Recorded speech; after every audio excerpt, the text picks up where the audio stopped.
Hello దోస్తుల్, welcome to my channel. ఒక్కసారి try చేసి చూద్దాం.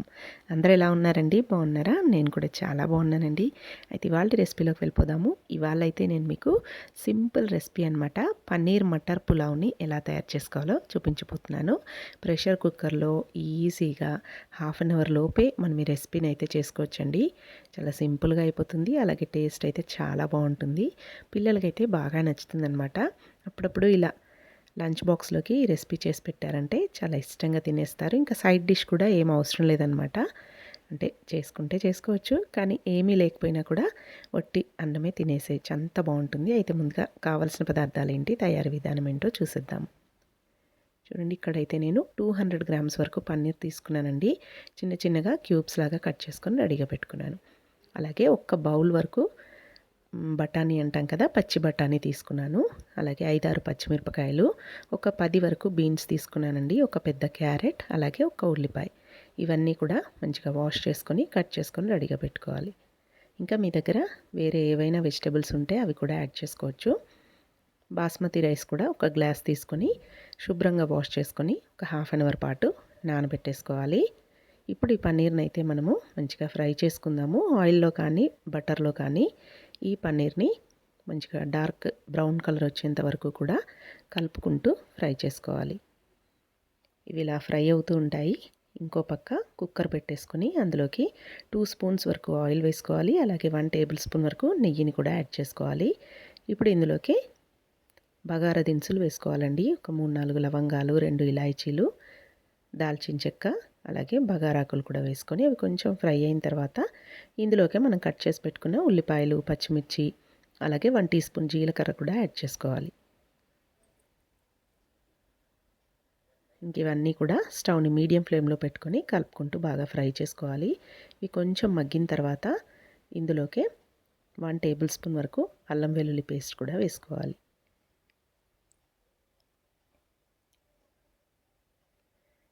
అల్లం వెల్లుల్లి పేస్ట్ పచ్చివాసన పోయేంత వరకు మంచిగా కలుపుకుంటూ ఫ్రై చేసుకోవాలి. ఇప్పుడు ఇందులోకి మనం కట్ చేసి పెట్టుకున్న కూరగాయ ముక్కలు ఉన్నాయి కదా, బఠానీ, అలాగే క్యారెట్, బీన్స్ అయితే వేస్తున్నాను నేను. ఇక్కడ మీరు మష్రూమ్స్, ఇంకా కాలీఫ్లవర్, మీ ఇష్టం ఉన్న వెజిటబుల్స్ని అయితే యాడ్ చేసుకోవచ్చండి. ఇవన్నీ వేయకపోయినా కూడా పర్వాలేదు. పన్నీర్ మటర్ అయితే కంపల్సరీగా ఉండేట్టుగా చూసుకోవాలి. ఈ సీజన్లో ఎక్కువగా బఠానీ అయితే దొరుకుతూ ఉంటుంది కదా, పచ్చి బఠానీ. అవి తెచ్చుకొని ఒకసారి ఇలా చేసి పెట్టండి, పిల్లలకైతే బాగా నచ్చుతుంది. ఇవన్నీ కూడా వేసుకొని ఒకసారి అంతా కూడా మంచిగా కలిపేసుకోవాలి. ఇప్పుడు ఇందులోకి ఒక హాఫ్ టీ స్పూన్ వరకు ఉప్పునైతే వేసాను. కూరగాయల ముక్కలకు సరిపడా ఉప్పుని యాడ్ చేసుకోవాలి. అలాగే 1 టీ స్పూన్ వరకు ధనియాల పొడిని కూడా యాడ్ చేసుకోవాలి. ఉప్పు, ధనియాల పొడి వేసుకొని అంతా కూడా మంచిగా కలిపేసుకొని మూత పెట్టి మగ్గించాలి. ఈలోపు ఇక్కడ చూడండి, పన్నీర్ అయితే మంచిగా ఫ్రై అయిపోయింది. ఇంక ఇది ఒక ప్లేట్లోకి తీసుకొని రెడీగా పెట్టుకోవాలి. ఒక 5 మినిట్స్ తర్వాత మూత తీసుకొని ఇవన్నీ కూడా మంచిగా కలిపేసుకోవాలి. బఠానీ ఉడికిందో లేదో ఒకసారి చెక్ చేసుకోవాలండి. ఉడకకపోతే ఉడికేంత వరకు కూడా స్టవ్ని సిమ్లో పెట్టుకొని మూత పెట్టి మగ్గించాలి. చూడండి, మనకైతే ఇక్కడ మెత్తగా ఉడికిపోయింది.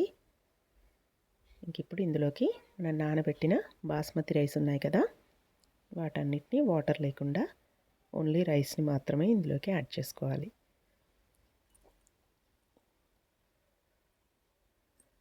ఇక్కడ మీరు బాస్మతి రైస్కి బదులుగా నార్మల్ రైస్ అయినా తీసుకోవచ్చండి.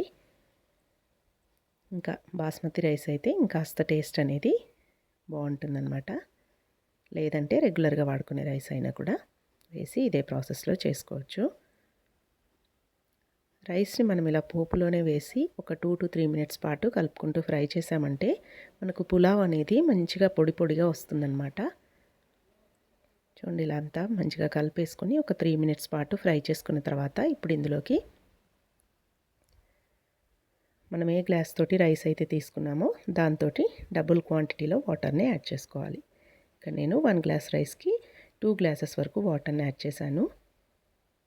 వాటర్ వేసుకొని అంతా కూడా మంచిగా కలుపుకున్న తర్వాత ఇప్పుడు ఇందులోకి జీలకర్ర పొడి యాడ్ చేస్తున్నానండి.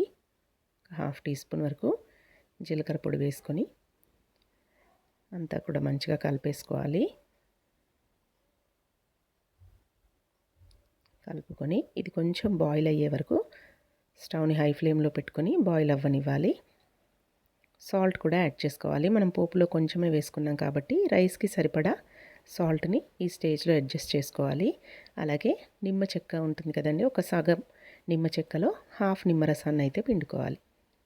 ఇలా నిమ్మరసం కూడా వేసుకుని తర్వాత ఇందులోకి మనం ఫ్రై చేసి పెట్టుకున్న పన్నీర్ని కూడా యాడ్ చేసుకొని ఇంకా అంతా కూడా మంచిగా కలిపేసుకొని ఒకసారి టేస్ట్ చెక్ చేసుకోండి. ఉప్పు సరిపోయిందో లేదో ఒకసారి టేస్ట్ అనేది చెక్ చేసుకొని సరిపోకపోతే యాడ్ చేయండి. ఇంకా చివరిగా గరం మసాలా పొడిని యాడ్ చేసుకోవాలి. 1 టీ స్పూన్ వరకు గరం మసాలా పొడి లేదంటే బిర్యానీ మసాలా అయినా యాడ్ చేసుకోవచ్చండి.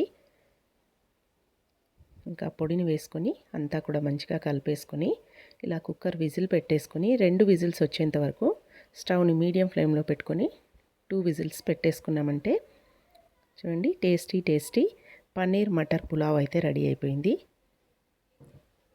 చాలా బాగుంటుందండి. వేడి మీద కొంచెం ఇలా ముద్దలాగా కనిపిస్తుంది కానీ చల్లారిన తర్వాత పొడిగా వస్తుందన్నమాట. టేస్ట్ కూడా ఎక్సలెంట్గా ఉంటుంది. ఇంకా సింపుల్గా మనం పక్కకి రైతా కనుక చేసుకున్నామంటే చాలా బాగుంటుందన్నమాట. పిల్లలకు లంచ్ బాక్స్లో కూడా అప్పుడప్పుడు ఇలా చేసి పెట్టండి, చాలా ఇష్టంగా తింటారు. బాక్స్ అంతా కూడా ఖాళీ చేసుకొని వస్తారు.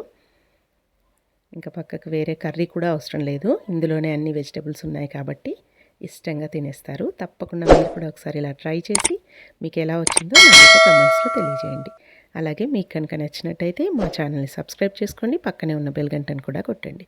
నేను పెట్టే ప్రతి వీడియో నోటిఫికేషన్ ద్వారా వస్తుంది. Thanks for watching. Please subscribe to my channel.